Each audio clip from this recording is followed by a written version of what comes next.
Hello, everybody, and welcome to episode number 9 of the Friends in Training Life is a Marathon podcast.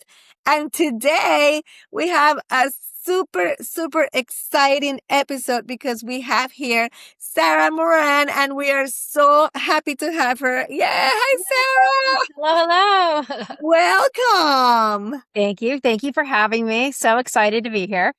Yes, we're so happy to have you. And for those of you who don't know, and maybe you are doing our Friends in Training podcast launch, you guys met Brian and Fran, and they are actually like the engines that take this podcast to everywhere. And so Sarah is her daughter. So we're the family in the house. Yep, you can see some similarities. So yeah. It's awesome. And so Fran is a very dear friend of mine, and so is Brian. Fran and I, we've run marathons all over the world together. And I was telling Sarah that I see her and I see little Fran in her. And so she's so amazing. Sarah has completed over 200 races, and she's also working behind the scenes in event producing. And she has an amazing story as well. Transitioned her career from the tech world, right, to event producing. So we can't wait to hear about it. And so Sarah, please tell us a little bit about you. Yeah. So happy to be here. I'm based in New York City, Upper West Side, Oh, and nice. I'm a runner, right? That's why we're all here, and passionate about running. I have been running. I started off doing track in middle school, high school. Kind of college happened, right? And you kind of go into college days, and you come out of that, and you're like, all right, well, what's the workout plan now? And got into running, I seriously about over a decade. And I feel like it's late. I feel like there were people who started much earlier, but then, there's no time to start than, today, truly. So I would say since then, it's been a life changer. Wonderful, wonderful. So what are some of the things that you would think, why is running a life changer? If there is anybody out there listening that maybe ran before, but yeah, maybe not so great. So why do you think running is life changing? It was I think it's something that is, always there for you. And I think back to like prominent moments, during the pandemic, right? Being in New York City, that's where, we New Yorkers were able to really lean on running. And it's what's I think has caused, in my opinion, this true boom in the industry is, there you couldn't go to a gym. You couldn't go to, I like to ski. You couldn't go to the ski slopes were closed, people weren't gathering in team sports, but you could run. That was one thing you could do.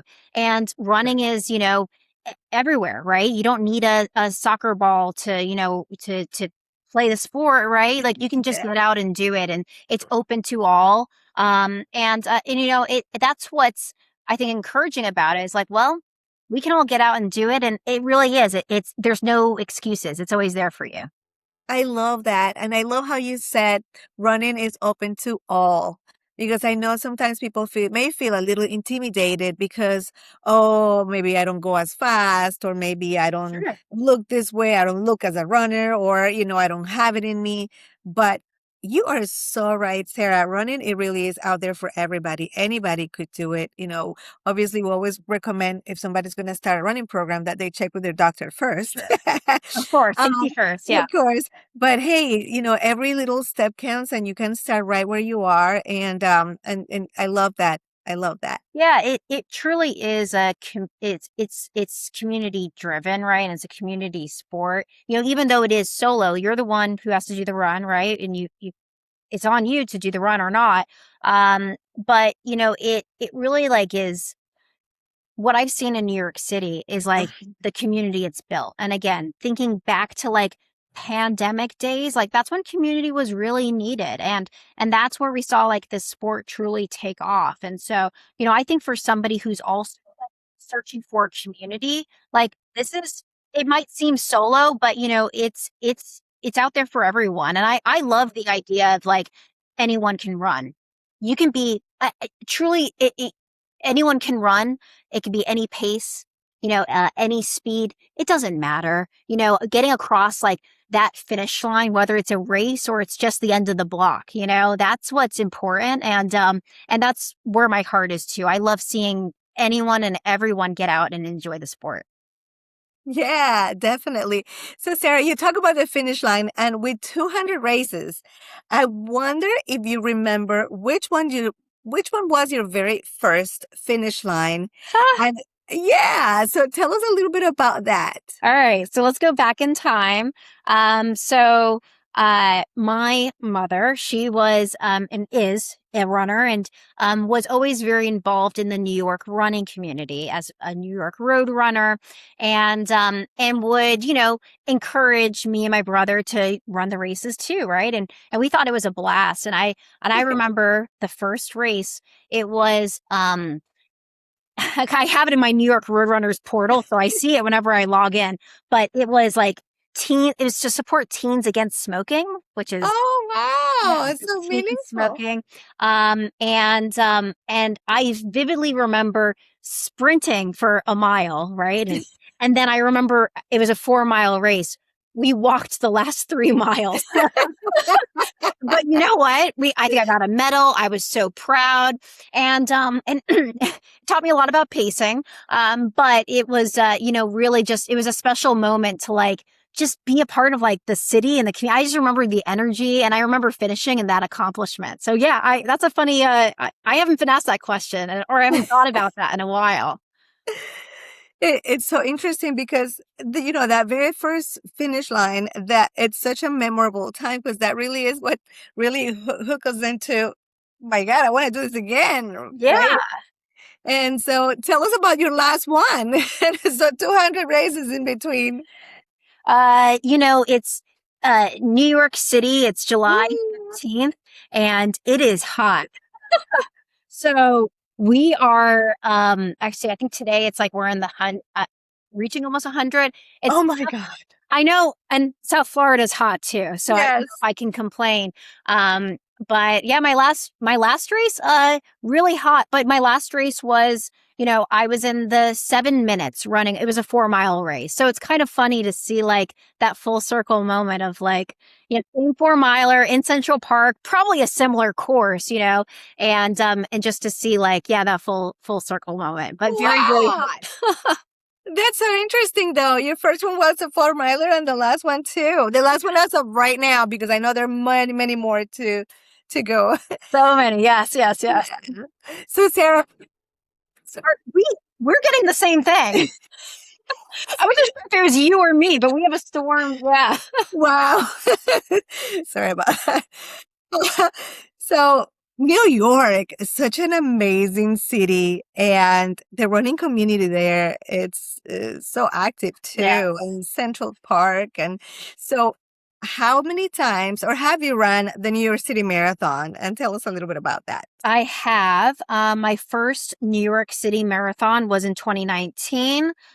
So I Mm. trained in 18 for it. I had been trying for years to do the lottery. I wasn't getting in. And so I went through that 9+1 program, which you run 9 qualifying New York City races, Wow. volunteer once, you're automatically in. And so I now it's competitive to do that program, but 2018 it wasn't, and worked hard to get in there. I ran the first New York City Marathon with my mom.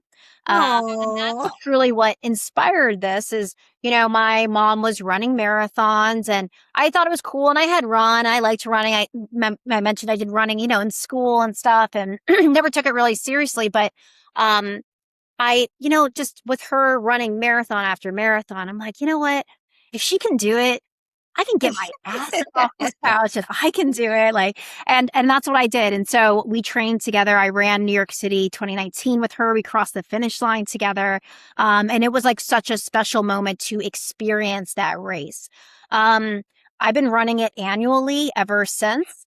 And so I've run it 5 times. We skipped the pandemic and I had an injury. So 5 New York City. And yeah, I'll be running it again this year, so it'll be my sixth. Wow, that's incredible. I think I've only run it 3 times, and the last one was actually during their 50th anniversary. Yes. And it's interesting that that was the first one after the pandemic, and I also ran it the last one before the pandemic. So that was very, very interesting. Yeah. There's something special about New York City Marathon, and the largest in the world, and it just keeps bringing back people, right?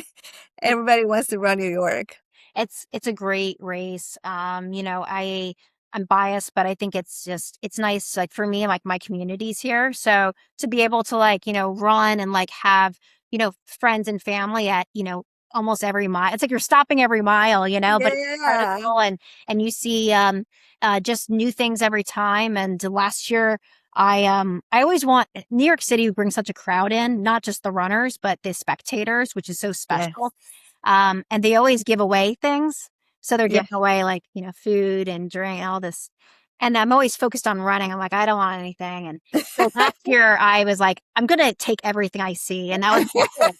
And so I took there was somebody dressed in like a Patron outfit and they were giving out tequila shots. Yeah. No one else was taking them. I was the only one. Oh my God. Sushi. And I was like, yeah, I'll take a sushi. Oh, And it was like I had a blast. Didn't feel like great afterwards, I can imagine. but it was a blast. So I think New York is like just you go for fun, enjoy it. But it's one of my favorite days of the year. I have to say, it's so interesting, and I love the fact that you share that because, like I always say, we always have different races. I mean, the race could be the same, but the way you run it is different, right? Sometimes you go Every for a time. PR. Sometimes you just go for fun. Sometimes you go, you're trying to uh, overcome something big in your life. Like there's so many different reasons Yeah. why. But I always recommend somebody, especially like people that always go. There's nothing wrong, obviously, focusing on time.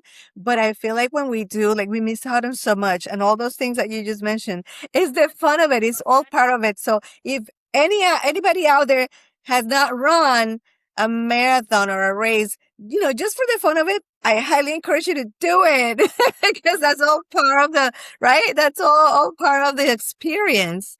And all right, just a couple more things on the New York City Marathon because it's such a big race and a lot of people want to run it, but it's so Yeah. hard to get in. Sarah, do you have any insights or anything that you can recommend if anybody wants to run in your city? It is really hard to get into, and it just and that's a switch, right? That's just but I will say it is, and so many other races are. Running in general has like just Yeah. such a boom, and I think New York's a great race. I think, don't sleep on your local races. I think those are fantastic as well, but New York, there's a few ways you can get in. So you can do the Uh-huh. 9+1 program that I talked about.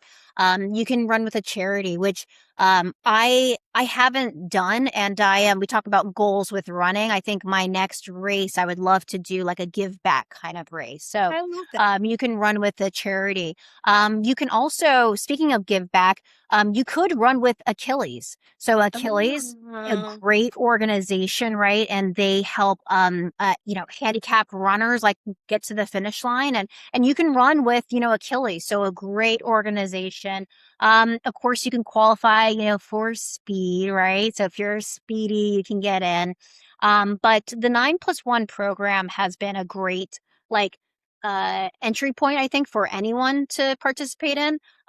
It's Marcela. It's gotten like super challenging now. I don't know if you know about it. It's like to Tell us.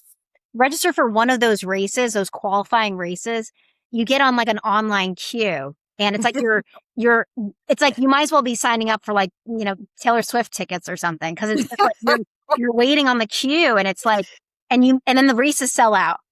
Oh, You're asking this question and it's like, well, I wonder what is the new method now? I don't know. It's been tricky. And we look at what happened in London, right? London expanded to a 2-day race. Is New York going to follow suit? Those are questions that people are talking about in the industry. I mean, we don't know. And I have opinions, but yeah, it is. It's a tough race to get into. Sarah, I know you were in London this Yes. year, and so I want to know all about how this whole double day London Marathon thing happened. Give us a little bit of information on that, anything that you know about it, because I don't know that a lot of people know about this, but the London Marathon is also very hard to get in as well. But you have the opportunities with the charities and all that. But this particular uh, edition coming up, 2027, they are going to do 2 days of the London Marathon, and I want to say that each day is with 50,000 runners. Is that right, or Yeah. something like that? Right. Yeah. So, why do you know about it? I don't I know as much as everyone else does. You know, hearing the news, the industry, it's interesting to hear like different sides of it. So, the one side is like, what can London do? What can these New York, what can you do? You only so many it's really angry out there. Uh, you only have so many, like room, right? Room for runners. Right. But you have so many runners that want to run it, so what's the solution? So, I wouldn't want to run on day two, right? That's all I'm gonna say. I would like to be on day one. Um, I think it's great that London is trying something like inclusive. So more people want to run it. So what happens if we do 2 days? They already have the logistics figured out, right? So it's going to be interesting to see how that plays out. I think that that's the struggle now, is that so many runners want to run, but there's just not space to do it. New York, it's like you can't, the streets are only so big, how can you, from an even safety, perspective, how can you accommodate that? So they are starting something new, and we'll see how it turns out. We'll see how it turns out. I have to agree with you. I mean, I love the fact that there's more inclusivity and that more people will have the opportunity. But I also feel like, oh my God, so where's the uniqueness? Right? Yeah.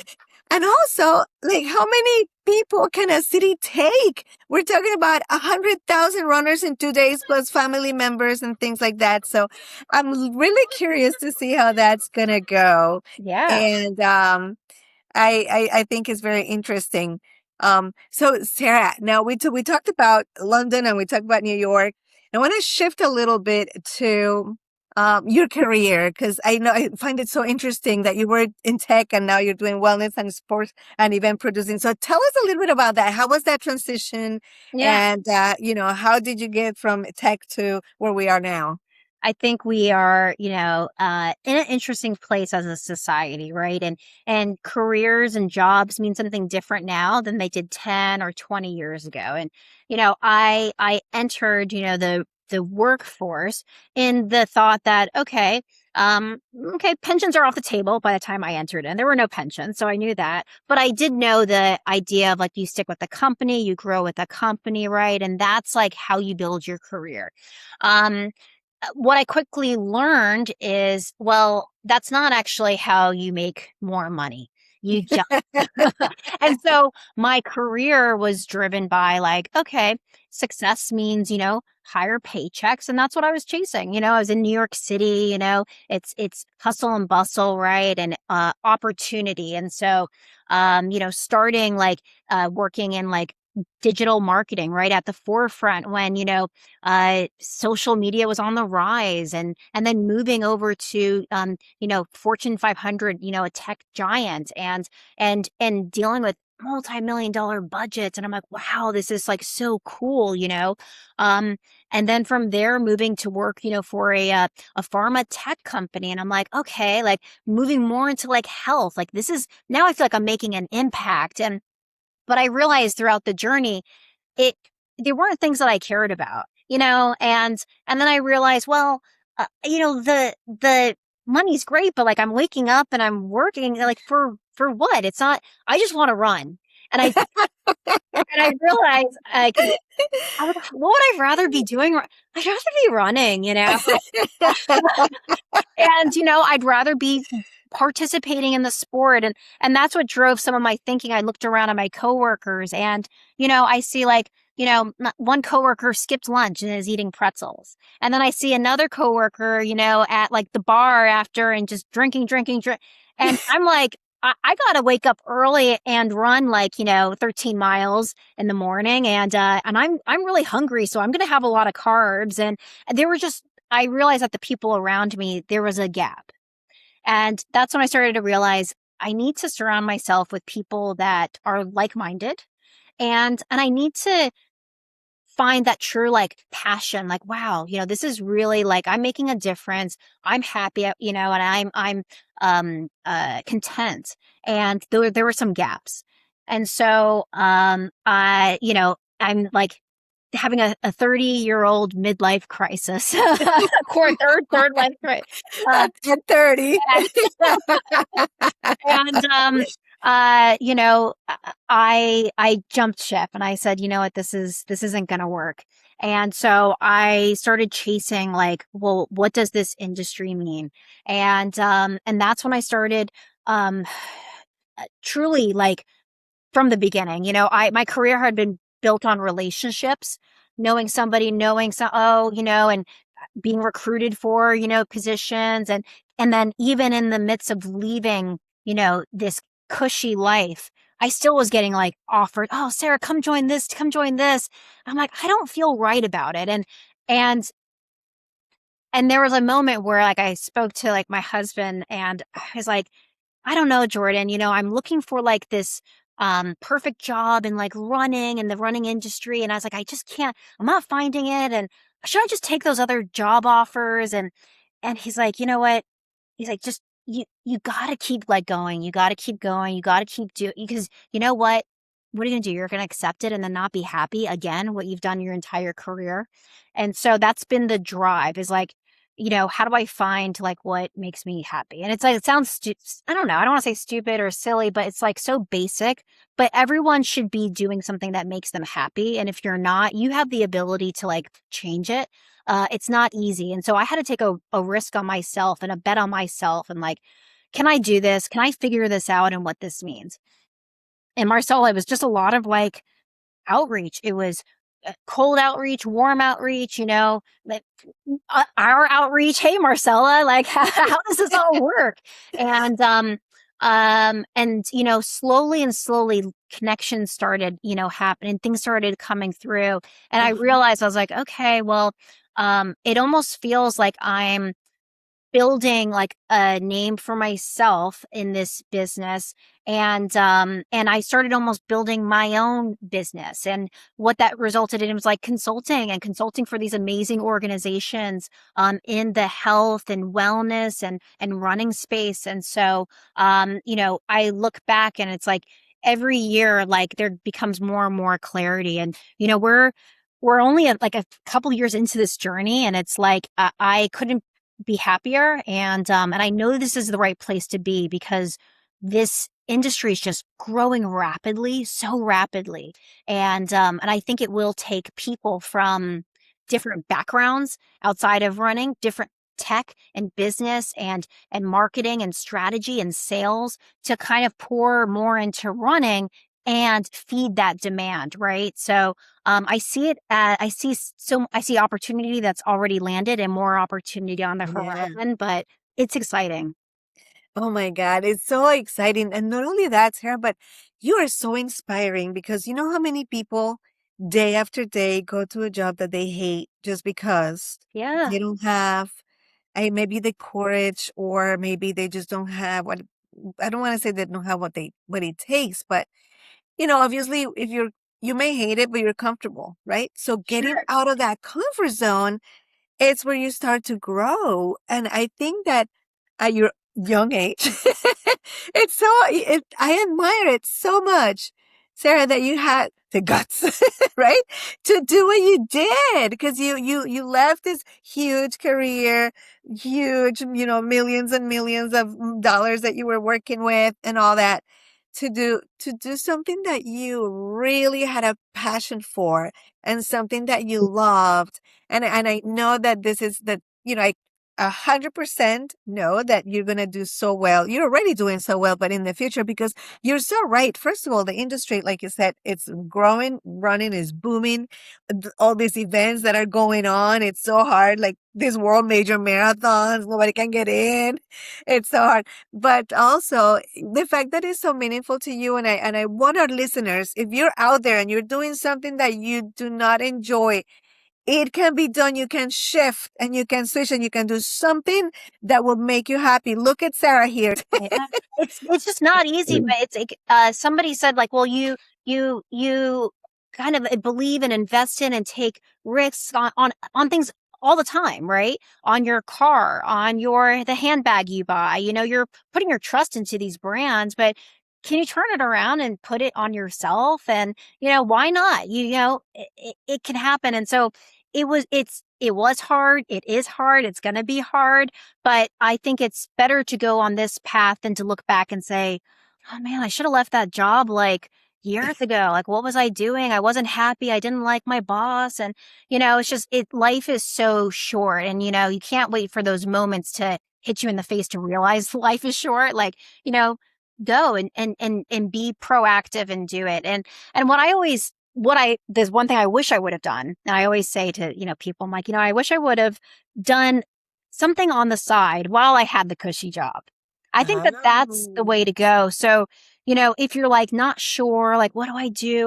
But I'm comfortable, start something on the side. Start something on the side and watch that, kind of grow into a point where you're comfortable then to perhaps like leave that, full-time position. But I think we are in the age of like, if we weren't before, we are now. Entrepreneurship, corporate is, and tech is going through a crisis right now. Jobs are uncertain. So you really need to trust in yourself and build, something that is yours, that you own. That's going to be I think the key to making it. And then a bonus, you're happy too. So, why not? Which is huge. Yeah. Which is huge. Really, because if you think about it, how many hours do you spend at work? You better be doing something that you enjoy. Otherwise, you're going to be miserable, It's right? true. If you're not doing something you enjoy, then, you get grumpy, you get home, you're going to be grumpy with your family, with your friends. And one another thing that you mentioned, which is also so interesting, like time has evolved and times change all the time. But I can believe, like, I mean, if you look back, right, technology and everything that has happened in the last few years, it's such a rapid, rapid change. And, it wasn't even that long ago where it was very admirable to be at a company for years and years, right? And build that Yeah. pension and all that. And now, like you mentioned, the way to go about it now is just go from one to, because that's how you make money, right? You go here, you learn what you need to learn, you move on. And so I have to say that with the shift, with the times, with the changes, we have to keep up with them. Like all this AI stuff that's going on now, which is also making things easier, but also, it's a little scary too. Yeah. Oh yeah. Yeah. But if you don't get on board, then you're gonna be left behind, and you don't want that.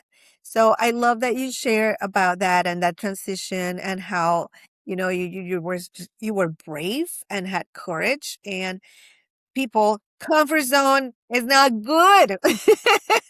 And that's one of the reasons why life is a marathon, because it helps us and it teaches us to get out of our comfort zone, right? Yeah, yeah. It's and it's showing up to, the trainings and practice and those runs when you don't want to, right? And it's like realizing like the grind will be like kind of worth it at the end. And I think if running a marathon, it totally teaches you, right, everything about life. And I think life is a marathon. And this is real. Like it It truly is. is. Yeah. And if you can, you know, I feel like if you can run a marathon, you can almost do anything because that discipline that it gives you and you learn is the most remarkable people run a marathon. And to back to what we said before, running is it's not you don't have to run like a sub 2 hour marathon and break records, right? It's Right. getting to the finish line and getting there healthy too. I think that's That's important. right. Yes, But absolutely.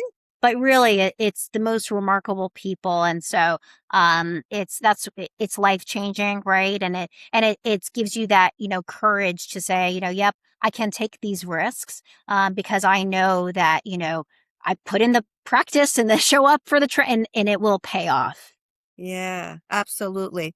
So Sarah, so life is a marathon. Life. What mile do you think, where do you think you are in this marathon of life? And tell us a little bit about your current miles with your career and with life in general that you're enjoying. Yeah.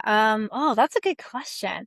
I mean, I feel like I don't know, I feel like every day I'm at a different mile marker, Uh-huh. And so I think that some days you're like at I don't know, you're like 26 and you're like, okay, I only got 22 to go. And then some days you're like, at like 18 and you're like, "This sucks." And some days you're at like, 5 and you're like, okay, this is gonna take a long time. And I think like every day, is you're at a different point. I think that that's what's so I don't know, it keeps life, pretty interesting. But right now, like where I'm at, I am like I'm thrilled to be working with like some amazing clients. Um, should I shout them out or? Absolutely, absolutely. Tell us, tell So, us. I'm working with Running Man Festival, which is Oh, a really awesome 3-day wellness fitness retreats that happens annually in Atlanta, Georgia. And so it's kind of a unique running experience. What I love about that, community driven. So I'm really like finding myself loving community, driven people, work, and events. And so working with Running Man, that's in September. okay. Also working for the second time this or annual, yeah, second time again, the Honolulu Marathon. So Woohoo! excited to be a part of, yeah, that team, which is a unique experience. Again, very community driven, and it's been last year was just an amazing time to be. I mean, they're like a top 5 marathon as far as participants go. So it's a unique experience. So and then something it's interesting and it's off the beaten path of running, but it speaks so much to me is wellness. And I work with a corporate wellness client called Done Daily, and they do coaching and workshops and seminars to really feed into like employee wellness. And I think Oh, like I from love my it. experience of being a corporate employee and like seeing like, hey, like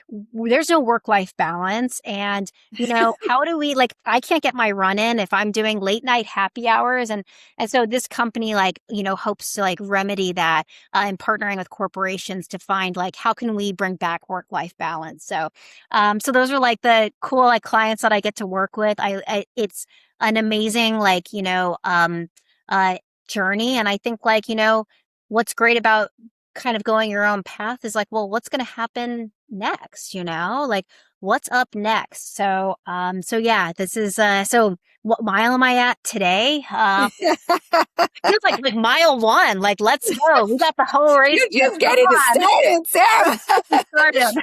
Yes, you are. So you mentioned these three very cool clients and events, and I want to ask you a little bit more about the Running Man Festival. Yeah, Actually, I want to ask about each one, but I know you sent me some information. I looked at it and it's like so unique yeah. because it's not like it's a marathon and it's not like a regular event that we go one day and then come back home or whatever.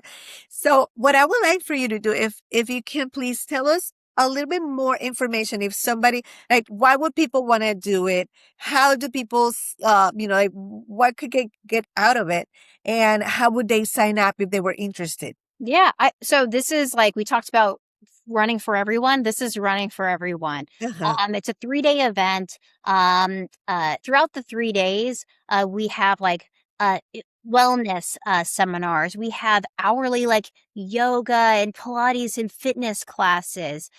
We put on the world's largest sauna. We Wow! cold plunges and red light therapy, and so it's full Wow! wellness. But The 3 day weekend kind of circles around Saturday, which is race day. And this Oh, is a race on a 1 mile track, which is uh-huh. very interesting because tracks aren't a mile, right? So it's a mile track and it's a choose your own distance race. Oh, So wow. everyone shows up, the same starting line, same finish line, same path. Everyone's running the exact same, same place, but the distance you choose. So that means you're running with ultras, you're running with people running their first 5K. Your people are just trying to do a mile, so you are like a part of this race that everyone of all abilities and everyone will finish and they'll finish to the ability that they feel, like accomplish it. And so I think that that's amazing because it really allows everyone to experience like this, I don't know, just a unique way to build community on like a racetrack, unlike anything else, right? So it's a really, I think when you go to a race, typically you, everyone's like on their own like diet, right? Everyone's eating their own thing. Everyone goes to bed at a certain time. Oh, you're staying at that hotel. I'm at this hotel. And it's tough to build community because you're so focused on that race. This is like the complete opposite.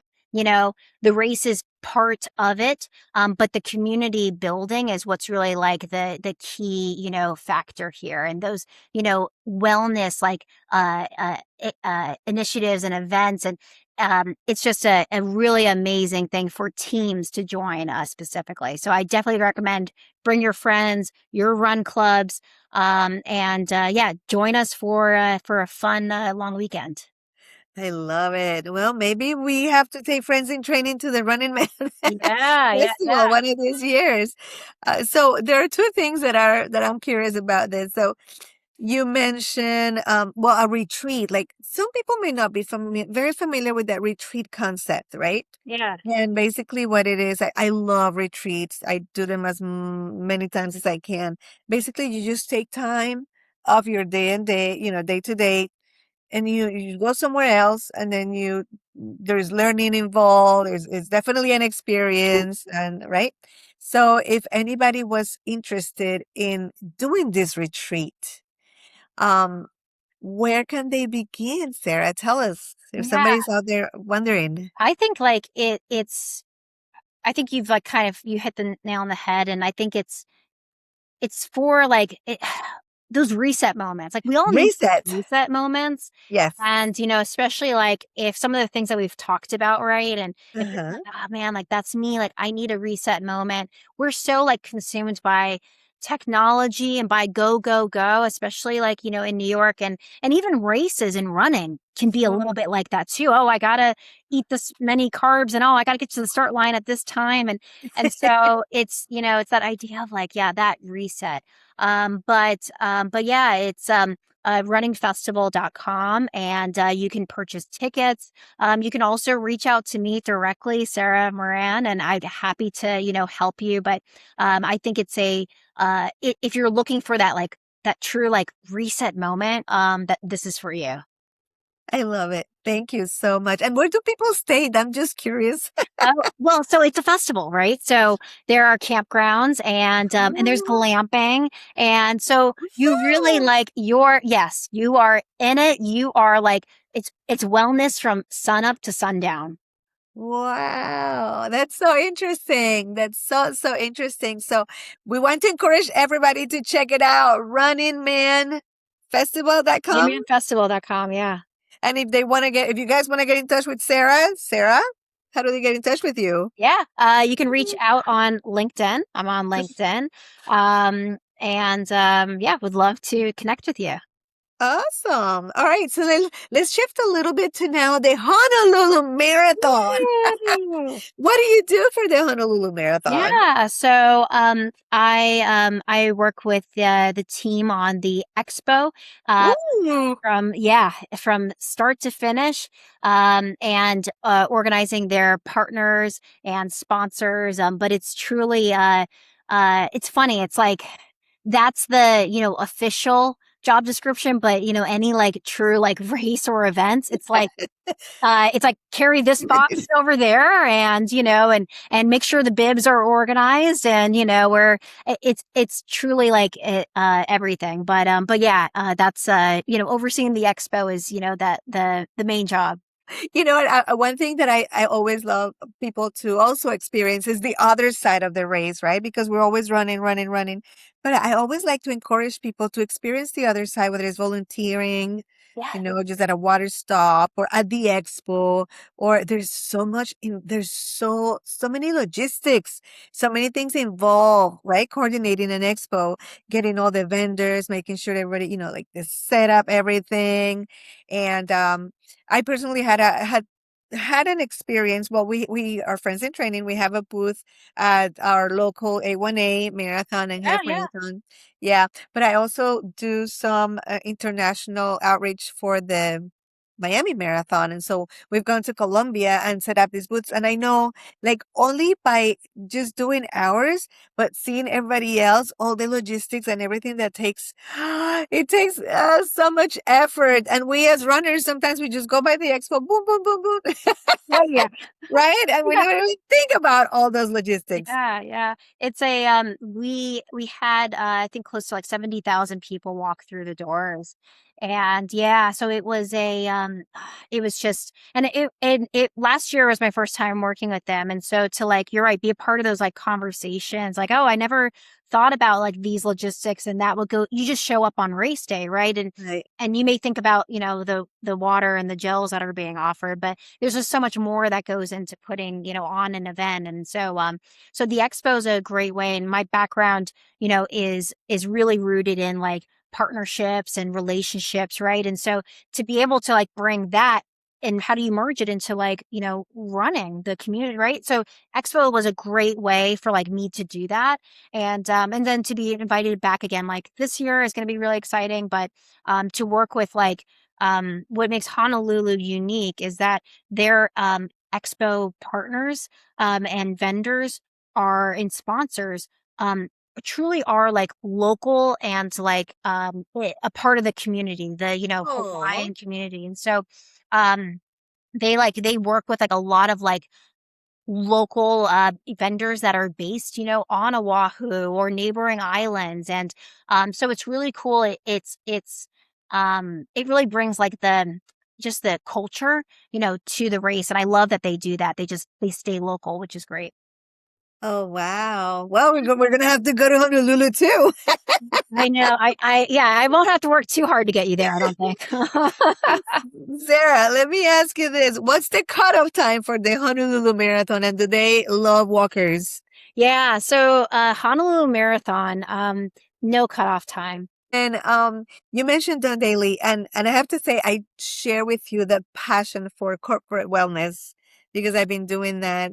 That's my other hat. I wear many hats, my running We hat and all do, right? my Yeah. yeah. But it's so, it's something that sometimes people take for granted. And if you work for a company that offers corporate wellness, use it. Use that benefit because not everybody has it. And right? So important. And it's yeah, I mean, there's got to be like you have to like draw the line. And I think that's what running has taught me too, is like, well, you can't train for a marathon and work 12-hour days. That's right. You can't do it. You can't, sleep is important. Nutrition is important, getting your runs in, right? And Mhm. so running has really truly taught me work-life balance. And so that's why I love Done Daily. And they've started, with, it actually is a company that, started at Done Daily is a spinoff. It started as a company called My Body Tutor, which was focused on, nutrition and fitness and using accountability to get Uh-huh. people to hit their goals. So if you Oh, tell somebody, hey, today I'm going to like have a salad for dinner, I'm not going to have the pizza, you're probably going to have the salad, right? Because there's that human to human accountability, like right. AA, right? AA works, right? Because you're Yeah, yeah. telling someone, um, so that they took that component that was working in the health space and they said, hey, Yeah. how can we transition this over to the corporate space? Which I think is great, right? Because we need those reminders of how to, create like that true balance in your day. And so they work through like coaches, one-on-one to say, hey, this is how, you can better structure your day and prioritize your day to make sure you're getting what you need to get done and not wasting time on the things you don't need to waste time on. So, one of the questions that we always throw out, and I'll throw this out to you and everyone is, at what time of day do you find yourself most productive? Do you know the answer to that? Well, for me personally, I would say in the morning, but also at night. I guess it So depends. great. So now okay, well, if it's in the morning, maybe I should do like some of those like harder tasks in the morning first. And then in the afternoon, maybe that's when you do the run, right? Or maybe that's when you like hang out with your kids or, you have like a long lunch. And then in the evening, you're back at it because you're like, that's when you can get some work done. And so it's kind of like, it's about understanding yourself, understanding your boundaries, restructuring your day, and I just love it because that's like, it speaks to like how I work. And again, running a marathon, right? It's all about how do you get it done, right? Well, there's still only 24 hours in a day. And how do you That's do it true. in a healthy way? So yeah, so done daily, we work with, uh, tons of like, top tier Fortune 500s. And, it's all about how do we make the workplace, better, productive, healthier, and happier. Oh, I love that. That's so important because there's so many unhappy people out there, right? We live in a world that spins this whole time. We're just going from here to here to here to here, not finding purpose, not finding meaning. And that's not what life is supposed to be. And also, you're not supposed to be doing life alone. And what you mentioned about the coaches, I highly encourage, if you're struggling with something, and even if you're not struggling, but if you want to get to that next level, find a coach. Somebody can help you feel, with accountability, with support, with ideas. There's so many different ways. So I definitely encourage people to work with a coach. So I Coaches are, I mean, right? Top athletes have coaches, right? So like, why exactly. wouldn't you have a coach? Like everyone should have a coach for sure. That's right. I'm talking about coaching, Sarah. I know you're a coach for Fit Fleet. Yeah, we're meeting up in like 30 minutes. All right. So tell us about that. But that's been so fun. That's like, I think we all have like our day jobs, right? And then we all have like passion projects. And so I'm not like the fastest runner by all means. But I love running. And so I'm coaching, with the Fleet Feet team as part of their marathon training program. All Yeah, right. I'm excited. And again, Yeah. it's just being a part of the community and, and getting people out there running, to the finish line. And so, I'm so pumped about that. It's going to be a lot of fun. Oh, that's wonderful. What are they training for? For New York City Marathon. Yeah. So, Oh, wow. yeah. So That's we, so cool. no, it's funny now. It's almost gonna like. There's no excuses for me now too. So it's like if it's raining, I can't say I don't want to get out there. Or if I had a late night, I can't. I'll sleep in an extra hour. Like now, speaking of accountability. Like now, Talk about I got to get accountability. out there. Yeah, yeah. So, but we are gonna have. I think we have about like 200 runners, and of Wow. all different paces. It's like we have people who are in the sevens and eights, and then we have people who are like all the way to like 16, and guess what? Everyone's going to get out there and we're all going to do the same amount of miles. Oh, So, I love it. That's awesome. yeah, yeah. Very, very cool. All right, Sarah, I know you got to get to your coaching, so we're going to wrap it up. But there's one thing that we haven't talked about, which I find so inspiring. You have a run guiding blind athletes. Yeah. Is that correct? And then tell us about that experience. And is there a story that you remember, or like how did you get into it? Why do you do it? And what just Yeah. talk to us about it. And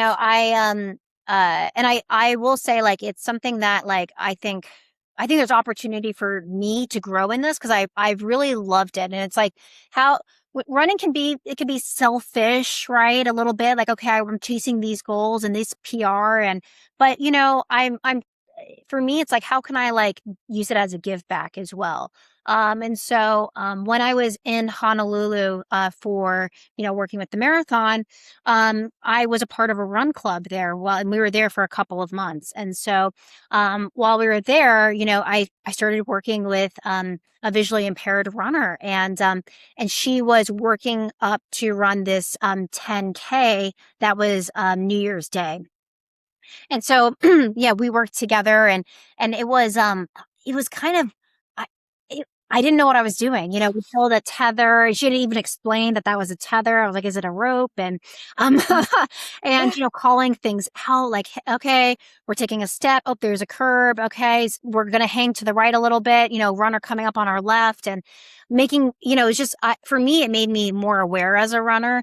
But working with her was just, really just eye-opening to like the um just how you can use the sport to like help others too and like achieve their goals. And so that's why since then I started talking with Achilles, and so it's on my bucket list now to like do a run or a training program or something, maybe with Achilles next year, because I think like being if you have the ability to like give back, um you should. And maybe it's not through this route. Maybe it's through the raising money, or maybe it's through encouraging a friend to like run part of your run with you. Or, there are ways that you can use this sport to like help others. So yeah, this is just one way, and it was a really, really special time.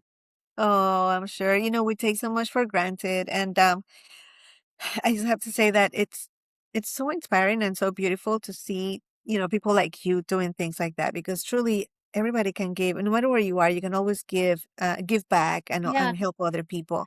And it gives you purpose, and you never know when somebody's out there, in need, and then you can meet that need and make somebody's day. And the interesting thing is you made their day, but they make yours, Yeah. right? Yeah. Yeah. Because it's like you get to be a blessing, and so that's a blessing for you as well. Yeah, So, it really is. And running is, and I just think it's everyone can find their why, and I think the why can change as well, year after year. And but like I think what it's if you go into the sport without that, it's going to be really not fun.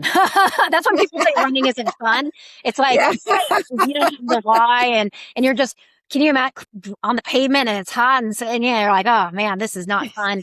So trust me, it'll get more. I love that. Yeah, yeah. And Sarah, so we've talked a lot about community, and you have a passion for it. Why do you think community is so powerful?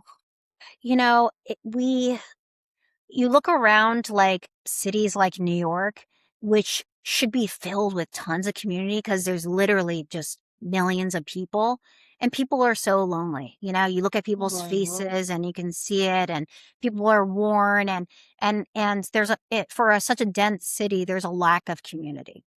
And, when I see like people and run clubs, and people getting together for runs, and people just that would normally not talk to each other, talking to each other, Right. and it's like though it's just amazing, and it's um that's like I think what is so important in like life, it's just like connecting with people, sharing like love, sharing, just support and accountability, it's just people and friendships are just so important. And I think sometimes it's tough to like, you know, break that ice. And, if I don't know, what would you do like like go into a bar, but it's like that's not like the right like atmosphere, It's like, what do you do? And it's like running has really solved that gap for like, well, I don't know like how to meet people or talk, but I guess I can, even if you don't say a word, just being in a group is really powerful, just accomplishing one thing. So Yeah. the ability to see that grow in New York, and see those people that were walking around with those sad faces like start to like light up and get brighter, in like situations like this with running is like it's just amazing. Wow. It's like magic, really. It is. Yeah, yeah. It's so interesting. You know, you make me think of when we have our friends in training signups, which by the way, they're coming in about a month. It's so interesting because people come and you're right, they come all from different places, you know, different backgrounds, different types of, you know, work or why not. But there's like one thing that we have in common, right? We run or we walk. And then this connection happens and it changes lives. It truly does. Yeah. And so I agree that power of community is just one of those things that also we cannot take for granted. No. Right, because not everybody has that. Not everybody has it. So Sarah, this is my last question, but I have to tell you that I have enjoyed this Yes, interview me so much. You're too. so inspiring. You went from tech to running because you follow your passion, and look how great you're doing. You're shining, and you're just getting started. And so our podcast is called Life is a Marathon. And we've talked a lot about running and how that you know just relates. But what does that really mean to you? You know, it's for me, I I I I always say like it's not a sprint, it's a marathon. And for me, what that all means is slowing down, you know, Uh-huh. um, taking like the small steps, and seeing that accomplishment at the end. And that's what a truly a marathon is. And you can't, there are no shortcuts. There really aren't. I mean, unless you, well, yeah, unless you get disqualified, right? You know, I mean, although I've heard of some people do, but, um, there are no shortcuts, you know, yeah, if you sprint, you're not going to make it either. And, you know, it's just like day by day, step by step, you know, little things, little goals, little achievements. And then you look back and you're like, oh, wow, you know, I completed it, you know, I completed the XYZ or the marathon, you know. So to me, it's like slow down, take those little steps, and it might seem small and little, but it'll build and compound into something bigger, and you'll turn around and you'll be like, man, I just did that. I just ran that marathon. So that's what that means to me. I love it. It's a journey, definitely. Yeah. Sarah, thank you so much for joining us today. Thank you, Marcella. So happy we had you. And hey, keep going, keep going at it. Mhm. Thank you. You're Yeah, always continue good to to see shine. you. Thank you. Thank you. You too. You too. Thank you so much. All right. Take care. Good night. You Bye. too. Have fun with your run. Thank you. Bye. Thank you. Bye.